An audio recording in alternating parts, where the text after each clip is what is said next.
Cinema 22-ാം തീയതിയാണ് release ചെയ്യുന്നത്. ഇന്നൊരു പ്രിവ്യൂ ഷോ ഉണ്ട് നമ്മൾ PVR ലുലുവിൽ 7 മണിക്ക്. Media person and other celebrities ഇൻഫ്ലുവൻസേഴ്സിനെ കുറച്ച് പേരൊക്കെ നമ്മൾ ഇൻവൈറ്റ് ചെയ്തിട്ടുണ്ട്. അതിൽ നിങ്ങളും കാണുമെന്ന് പ്രതീക്ഷിക്കുന്നു. ഓക്കെ, എല്ലാവർക്കും നമസ്കാരം. അഭേട്ടൻ പറഞ്ഞ പോലെ തന്നെ പടത്തിൻ്റെ ഡീറ്റെയിൽസ് നിങ്ങൾ ചോദിക്കുമ്പോൾ പറയാട്ടോ. 22nd release. എപ്പോഴത്തെയും പോലെ ഇപ്രാവശ്യം ഞങ്ങൾക്ക് സപ്പോർട്ട് ഉണ്ടാകുന്ന വിചാരിക്കുന്നു. പടം കണ്ടിട്ട് അഭിപ്രായം പറയും. Thank you.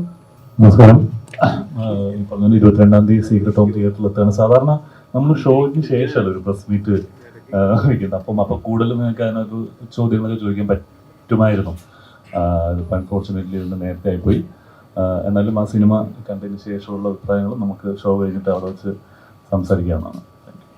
സീക്രട്ട് ഹോം അതിനകത്ത് തന്നെ പറയുന്നുണ്ട്, ഒരു എപ്പോഴും എല്ലാവരുടെയും ജീവിതത്തിലുണ്ടാവും എന്തെങ്കിലും സീക്രട്സ് അല്ലെങ്കിൽ ഹൈഡ് ചെയ്യുന്ന എന്തെങ്കിലും ഉണ്ടാവും. ഇതിന്റെ പോസ്റ്ററുകൾ നോക്കിയാലും ടീസ് നോക്കിയാലും പറയാം, ഒരു എന്താ നമ്മൾ എല്ലാവരുടെ ലൈഫിലും ഫാമിലീസിലും ഉണ്ടാകുന്ന സീക്രട്സ് ഒരു ത്രില്ലർ മോഡിലാണ് ഫീൽ ചെയ്തത്. ശരിക്കും എന്താണ് സീക്രട്ട് ഹോം അങ്ങനെ ടൈറ്റിൽ കൊടുക്കാൻ കാരണം എന്താണ്?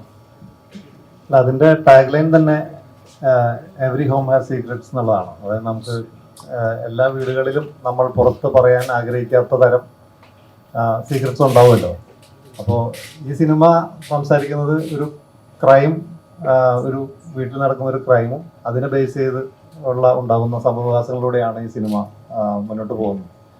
അപ്പോൾ അത്തരം വിഷയം കൈകാര്യം ചെയ്യുമ്പോൾ ഈ സിനിമയ്ക്ക് പറ്റിയ പേര് സീക്രട്ട് ഹോം എന്ന് തന്നെയാണെന്ന് നമുക്ക് തോന്നുന്നത്. ഇതിൻ്റെ റൈറ്റർ അനിൽ കുര്യൻ ഉണ്ട്. അപ്പോൾ ഞങ്ങൾ ഒരുമിച്ചാണ് ഇതിൻ്റെ ഒരു നെയിം ഇതാണ് നല്ലത് എന്നൊരു തോന്നലിലേക്ക് എത്തിയത്. ശരിക്കും ഇന്നത്തെ 4 കേന്ദ്ര കഥാപാത്രങ്ങളുടെ ഇവർ മാത്രമേ ഉള്ളൂ, അതോ മറ്റു കഥാപാത്രങ്ങളും ഉണ്ടോ? മറ്റു കഥാപാത്രങ്ങളുണ്ട്. ഇവർ 4 പേരുമാണ് ഇതിൽ ഒരു ഈക്വൽ സ്പേസ് ഈ സിനിമയിൽ കൈകാര്യം ചെയ്യുന്നത്. അതുകൊണ്ട് ആണ് കൂടുതൽ ഇവരുടെ മുഖങ്ങൾ നിങ്ങളുടെ പോസ്റ്ററുകൾ കൂടുതൽ കാണുന്നു. ശരിക്കും പറയാം, 12th Man ഒക്കെ കണ്ട് നിൽക്കുന്ന സമയത്ത് ശരിക്കും ആ ഒരു സ്റ്റോറി ലൈനില്ല, അങ്ങനെ ഒരു സ്റ്റോറി കീപ്പിംഗ് ഉണ്ടല്ലോ, ക്യാരക്ടേഴ്സ് ഇൻവോൾവ് ചെയ്യുന്ന രീതി, അവരുടെ ലൈഫ് സ്റ്റൈല്. ശരിക്കും ഇത് കാണുമ്പോഴും അങ്ങനെ ഒരു സെയിം ഫീലിംഗ് കിട്ടുന്നുണ്ട്. ശരിക്കും അത് എന്തെങ്കിലും കമ്പാരിസൺ വരുമെന്ന് പേടിയുണ്ടോ? ഇല്ല, അങ്ങനത്തെ പേടിയില്ല. കമ്പാരിസൺ ഒന്നും വരാൻ സാധ്യതയില്ല. രണ്ട് ഡിഫറെന്റ് സ്റ്റോറി ലൈനാണ്. സ്റ്റോറി ക്യാരക്ടർ ആർക്കൊക്കെ ഡിഫറെന്റാണ്. ഇപ്പൊ എന്റെ ശിവനയുടെ ആ സിനിമയിലെ അനുവിന്റെ ഇൻവോൾവ്മെന്റ് കൊണ്ടാണ് അങ്ങനെ ചോദിക്കുന്നത്. അങ്ങനെ ആയിരിക്കും. പക്ഷെ ഫോർച്യുനേറ്റ്ലി നമുക്ക് വീണ്ടും ഒരുമിച്ച് വർക്ക് ചെയ്യാൻ പറ്റും. പക്ഷെ ആ സിനിമയായിട്ടോ അതിന്റെ കഥാഗതിയുമായിട്ടോ ക്യാരക്ടേഴ്സുമായിട്ടോ യാതൊരു ബന്ധവുമില്ല. അത് കൂടുതൽ മോശമാവുന്നെങ്കിലും ഉള്ളൂ. ക്യാരക്ടേഴ്സ് ഓരോ സിനിമ ചെയ്യുമ്പോഴും ഓരോ കഥാപാത്രങ്ങൾ ചെയ്യുന്ന സമയത്ത് ചെയ്യുന്ന കഥാപാത്രങ്ങൾ ഒരിക്കലും സാമ്യം തോന്നരുത്, അല്ലെങ്കിൽ ചെയ്യുന്ന കഥാപാത്രത്തെ മറ്റേതിനായിട്ട് ഒരിക്കലും ലിങ്ക് ചെയ്യാൻ തോന്നരുത്. അങ്ങനെ ഒരു ഏതൊരു ആർട്ടിസ്റ്റ് അങ്ങനെ ആയിരിക്കും ചെയ്യുന്നത്. ഈ സിനിമയിലെ കഥാപാത്രത്തോളം ഡിഫറെന്റ് ആയിരുന്നു.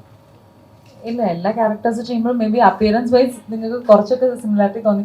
കാരണം സെയിം ആള് തന്നെയാണ്. പക്ഷെ ഈ പറഞ്ഞ പോലെ ഒരു ടൈപ്പ് കാസ്റ്റിംഗ് എന്നുള്ള രീതിക്ക് ഒരു കുട്ടി, അമ്മ, എല്ലാ ഫാമിലി എന്നൊക്കെ പറയുമ്പോൾ അതുപോലൊക്കെ തന്നെ തോന്നിക്കാണും. പക്ഷെ നമ്മൾ മാക്സിമം ട്രൈ ചെയ്യുക ഏതൊരു ക്യാരക്ടർ ചെയ്യുമ്പോഴും. ഇപ്പം ഇതിലെ സരിക എന്നാണ് ക്യാരക്ടറിന്റെ പേര്. ഇത് ചെയ്തപ്പോഴും ശരി, മറ്റേതിലെ മാനറിസംസ് ഒന്നും വരാണ്ടിരിക്കാൻ മാക്സിമം നമ്മൾ ട്രൈ ചെയ്തിട്ടുണ്ട്.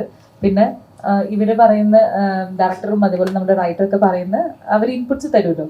അപ്പൊ അതിനനുസരിച്ചിട്ട് സരികയ്ക്ക് മാത്രമായിട്ടുള്ള കുറച്ച് കാര്യങ്ങളുണ്ട്, അത് ചെയ്യാനായിട്ട് മാക്സിമം ട്രൈ ചെയ്തിട്ടുണ്ട്. അപ്പോൾ ഐ ഹോപ്പ് നിങ്ങൾ കണ്ടു കഴിയുമ്പോൾ നിങ്ങൾക്ക് മനസ്സിലാവും ഇങ്ങനത്തെ ഒരു ക്യാരക്ടർ ഞാൻ ചെയ്തിട്ടുണ്ടാവില്ല.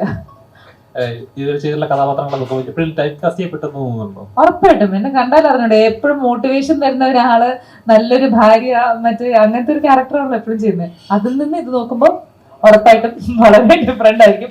പടം കണ്ടുകഴിയുമ്പോൾ നിങ്ങൾ തന്നെ പറയും ഇത്രയും ഡിഫറൻസ് വേണമായിരുന്നു എന്നുള്ളത് പറയും നിങ്ങൾ തന്നെ.